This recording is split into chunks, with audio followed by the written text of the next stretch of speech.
Ang tunay na magkaibigan ay laging nag-aasaran at naglalaitan. Pero kahit kailan, hindi yan mag-iiwanan. Siya yung handang makinig sa'yo kapag wala nang makaintindi sa'yo. Masarap kayang maalala ka ng isang kaibigan kahit na wala itong kailangan. Ang true friend daw ay parang star.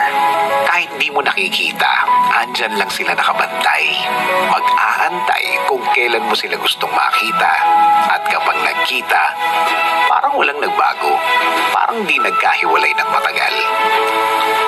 Ang totoong kaibigan ay hindi nasusukat sa kahabaan ng panahon, kundi ang mga importanteng panahon na hindi ka iniwan, kahit kailan mo lang nakilala.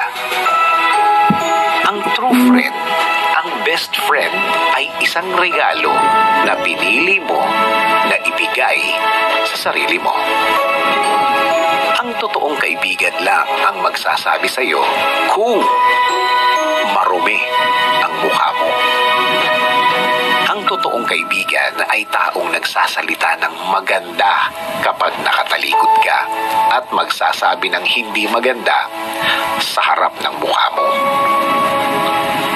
Ang totoong kaibigan ay gagawin kang makalimot ng mga dahilan kung bakit ka umiyak. Pero patatawanin ka sa mga oras na hindi mo akalain na makakatawa ka. Ang true friend ay isang tao na hindi mo kayang magalit ng napakahabang panahon dahil alam mo sa sarili mo na marami kang gustong i-share sa kanya at alam mo mapapayuhan ka ng tama. Tama, siya lang yun.